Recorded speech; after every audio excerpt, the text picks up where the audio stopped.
तो स्वागत है आपका ATV न्यूज़ में। मैं आपके साथ आसिफ शेख।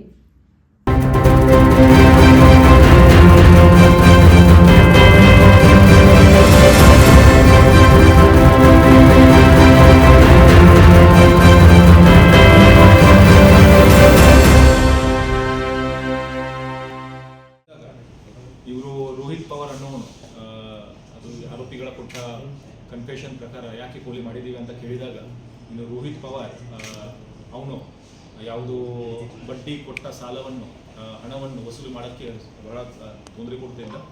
ಮತ್ತು ಇದರಲ್ಲಿ ಏನಪ್ಪ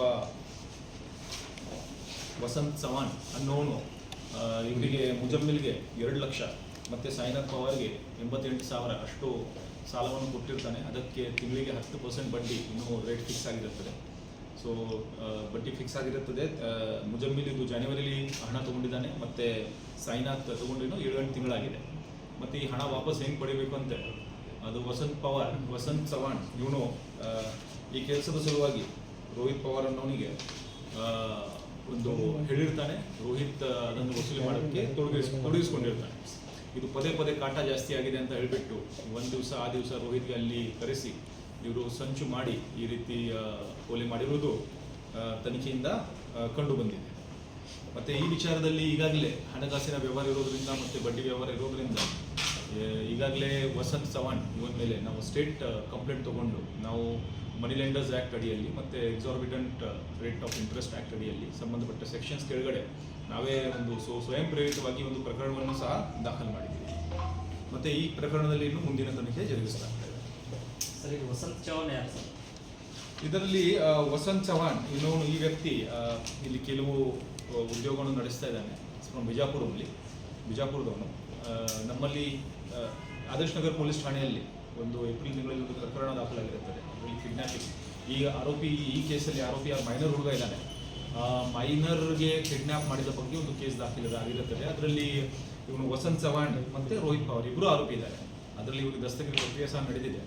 ಸೊ ವಸಂತ್ ಚವಾಣ್ ಈಗ ಬಡ್ಡಿ ಕೊಟ್ಟಿರುವುದು ಈ ವಿಚಾರಕ್ಕೆ ಮತ್ತು ಈ ವಿಚಾರ ಮುಂದುವರೆದು 4 ಜನ ಸೇರಿ ಈ ರೀತಿ ಸಂಚು ಮಾಡಿ ಕೊಲೆ ಮಾಡಿರ್ತಾರೆ. ಮತ್ತು ಬಡ್ಡಿ ವ್ಯವಹಾರದ ಬಗ್ಗೆ ನಾವು ಈಗ ವಿಚಾರ ಗಮನಕ್ಕೆ ಬಂದಿದೆ. ಫಸ್ಟ್ ಈ ರೀತಿ ನಮ್ಮ ಇಂಟ್ರೊಡಕ್ಷನ್ ಮಾಡುವಾಗ ಸ್ಪಷ್ಟವಾದ ಈ ರೀತಿ ನಮಗೆ ಯಾವ ವ್ಯಕ್ತಿ ಬಡ್ಡಿ ಹಣ ಕೊಟ್ಟಿದ್ದಾನೆ ಮತ್ತು 2 ಲಕ್ಷ, ಉದಾಹರಣೆಗೆ ಮುಜಮ್ಮಿಲ್ಗೆ 2 ಲಕ್ಷ ಕೊಟ್ಟಿರ್ತಾನೆ, ಸಾಯಿನಾಥ್ಗೆ 88,000 ಅಂತ ಅಷ್ಟು ಕೊಟ್ಟಿದ್ದಾನೆ.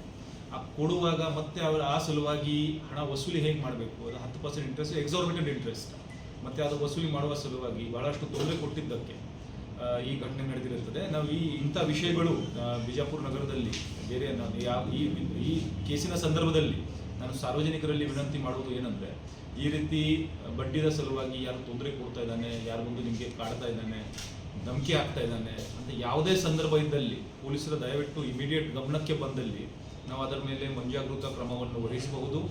ಈ ವಿಚಾರದಲ್ಲಿ ಒಂದು ಬಡ್ಡಿ ವ್ಯವಹಾರದಿಂದ ಈ ಘಟನೆ ನಡೆದಿರುವುದು ನಮ್ಮ ತನಿಖೆಯಿಂದ ಕಂಡು ಬಂದಿದೆ. ಸೊ ಇದನ್ನು ನಾವು ಬಹಳ ಗಂಭೀರವಾಗಿ ಪರಿಗಣಿಸ್ತಾ ಇದ್ದೀವಿ. ಮತ್ತು ಸ್ವಯಂ ಪ್ರೇರಿತವಾಗಿ ನಮ್ಮ ಕಡೆಯಿಂದ ಸಹ ಒಂದು ಕೇಸ್ ಆಗಿದೆ. ಇಂಥ ಇನ್ನಷ್ಟು ಘಟನೆಗಳು ಇದ್ದಲ್ಲಿ ಅಥವಾ ಸಾರ್ವಜನಿಕರು ಕಂಪ್ಲೇಂಟ್ ಕೊಡಬೇಕಾದಲ್ಲಿ ನಾವು ಇಮಿಡಿಯೇಟ್ಲಿ ತಾವು ನಮ್ಮ ಗಮನಕ್ಕೆ ತರಬೇಕು ಅಂತ ವಿನಂತಿಸುತ್ತೇನೆ. ಇದರಲ್ಲಿ 2 ನಮ್ಮ ಇನ್ಸ್ಪೆಕ್ಟರ್ಗಳು, ನಮ್ಮ CPI ಗೋಲ್ಗುಂಬಜ್ ಮತ್ತು PI ಗಾಂಧಿ ಚೌಕ್, ಇವರಿಗೆ ನೇರವಾಗಿ ನೀವು ಸಂಪರ್ಕಿಸಬಹುದು. ನನಗೆ ಸಹ ಸಂಪರ್ಕಿಸಬಹುದು. ನೀವು ಮೆಸೇಜ್ ಮಾಡಿ ಹೇಳಬಹುದು, ಇಂಥ ವ್ಯಕ್ತಿ ನಮಗೆ ತೊಂದರೆ ಕೊಡ್ತಾ ಇದ್ದಾನೆ, ಇಂಥ ವ್ಯಕ್ತಿ ನಮಗೆ ಹೆದರಿಕೆ ಇದೆ, ನಾವು ಅಂಥವ್ರ ಮೇಲೆ ಖಂಡಿತ ಕ್ರಮ ತಗೊಳ್ತೀವಿ. ಅದೇ ಏನು ತನಿಖೆಯಿಂದ ಏನು ಕಂಡು ಬಂದಿದೆ, ಅದೇ ಇದು ಬಡ್ಡಿ ವ್ಯವಹಾರ. ಹಣ ಕೊಟ್ಟಿದ್ದಾನೆ, ರಿಕವರಿ ಮಾಡುವ ಸಲುವಾಗಿ ಈ ರೀತಿ ಇಷ್ಟೆಲ್ಲ ನಡೀತಿದೆ. ಮತ್ತೆ ರೋಹಿತ್ ಇವ್ರ ಅಂಡರ್ಸ್ಟ್ಯಾಂಡಿಂಗ್ ಹೆಂಗೆ ಸರ್? ಅಂದರೆ ಹಣ ಹಂಚ್ಕೊಳ್ಳೋದು ಅಥವಾ ಏನು ಅಂತ? ರೋಹಿತ್ ಅದನ್ನು ಈಗ ಇವರು ಹೇಳೋ ಪ್ರಕಾರ ರೋಹಿತ್ ವಸೂಲಿ ಮಾಡ್ತಾ ಇದ್ದ.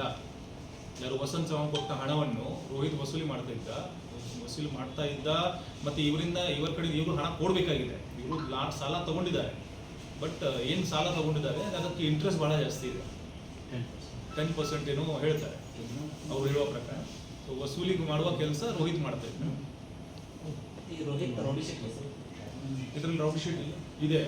ರೋಹಿತ್ ಮೇಲೆ ನಮ್ಮಲ್ಲಿ ರೌಡಿ ಶೀಟ್ ಸಹ ತೆಗೆಯಲಾಗಿದೆ. ಸರ್ ಇದೇನೋ ಮರ್ಡರ್ ಮಾಡಿದ್ರು ಆಮೇಲೆ ಅವರು ಬ್ರದರಿಗೆ ಕಾಲ್ ಮಾಡಿ ಮರ್ಡರ್ ಆಗಿ ಮಾಡಿದ್ದು ಹಿಂಗೇನೋ ಅಂದಿದ್ರು ಹೌದು ಸರ್. ಬ್ರದರ್ಗೆ ಕಾಲ್ ಮಾಡಿ ಮರ್ಡರ್ ಆದ ಬಗ್ಗೆ ಏನೋ ತಿಳಿಸಿದ್ದಾರೆ ವ್ಯಕ್ತಿ, ಆ ವ್ಯಕ್ತಿಯನ್ನು ಟ್ರೇಸ್ ಆಗಬೇಕು. ಅವರಿಗೆ ಸಹ ನಾವು ಹುಡುಕ್ತಾ ಇದ್ದೀವಿ, ವಿಚಾರಣೆಗೆ ಆಮೇಲೆ ಒಳಪಡಿಸ್ತೀವಿ, ಅವರಿಗೆ ಸಹ ಒಳಪಡಿಸಲಾಗುತ್ತೆ. ಸರ್ ಈಗ ಕಾಲ್ ಮಾಡಿರೋ